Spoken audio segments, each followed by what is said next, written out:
expression of my head. Yeah. That's my problem. No, like in your mind, mentally, you know. That's the beauty of it all, is that, you know, why is it that even the guy who is not very much attractive get the women? Not because, you know, sometimes they don't even have money. It's because they're confident about themselves. They let out that energy of confidence that, you know what, I'm going to treat you good, the best that I can, and this is the best that I can give you is confidence, love, and respect. And they get that. You know, women get that. It's not about how good looking you are. There's a lot of good looking out there that can't because they don't believe that they're good looking. That's true. Confidence in your state of mind has a lot to do with where you are in life. And the thing too is that it all comes down to boxing as well. You know, some guys who have no talent, who has a lot of self-confidence and then go in there with confidence, they beat the guy who is more talented. It's because that's what transcend is in life, is confidence within you. The self-confidence within you brings forth the power within you. You know, you've always been a philosophical guy and incredibly intelligent.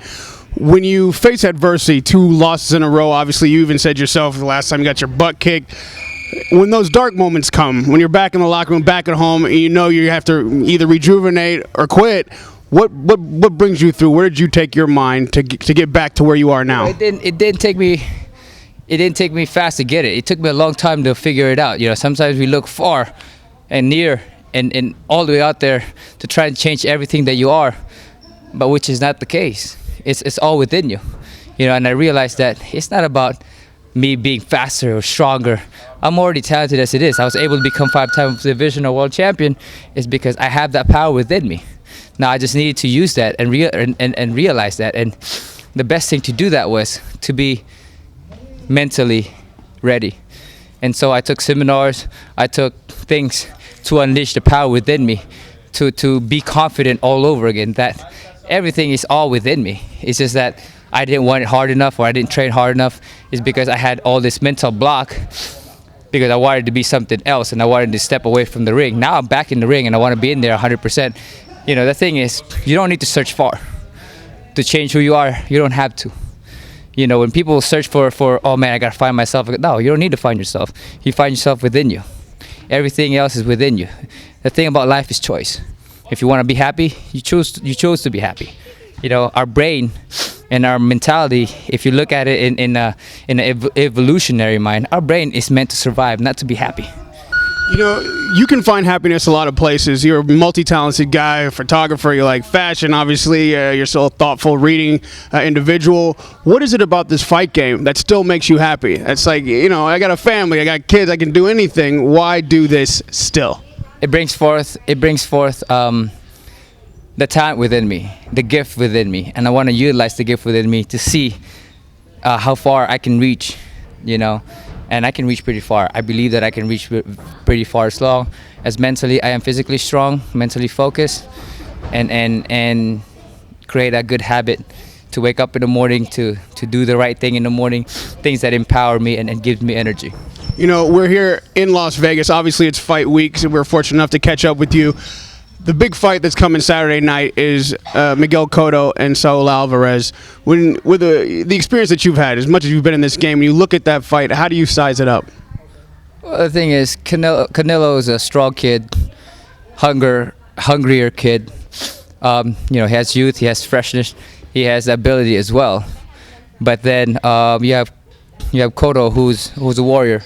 You know, you can never count out the warrior. I mean, statistically, Canelo should win the fight.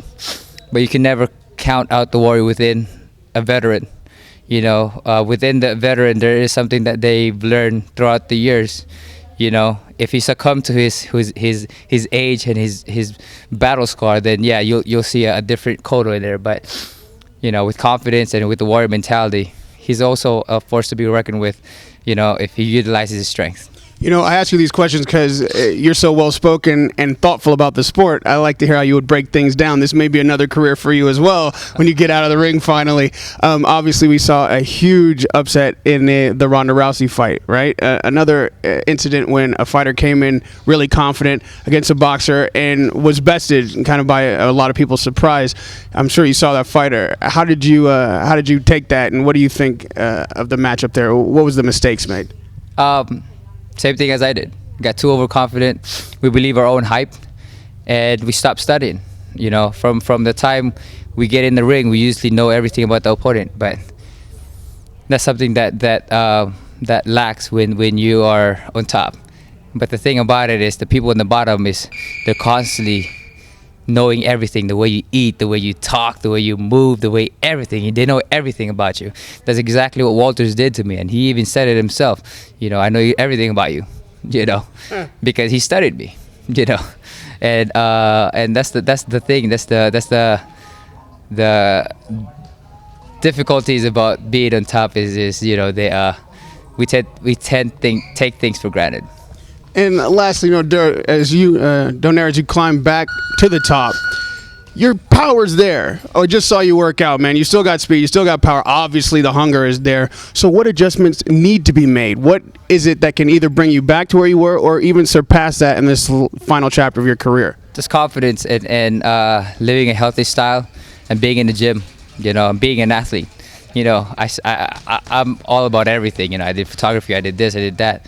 Now I'm all about focus about creating my brand, myself, and fighting out there and being in the gym 24/7 when I can, and just mentally prepared for anything. So Rigo and Walters, they're still out there. They're still fighting. Are these stones in your shoe? Are you looking for these rematches? Is this something that you need to do before you leave the sport? Well, one thing that I look up to Sugar Leonard, he even said it himself, and I'll quote this. I don't know if I quote it the right way, but it's something along this line. You need to make it happen again in order to convince me that you're better than me. You need to beat me again. You need to beat me not just once, in order for you to convince me that you're better than me. So I'm always looking for another shot, and to prove myself that I'm better. One is not enough for me. Nonito, we've enjoyed your work for years. I'm glad that you're back in the ring. It's a pleasure to talk to you as always. Radio Raheem with the Filipino Flash, Nonito Donaire.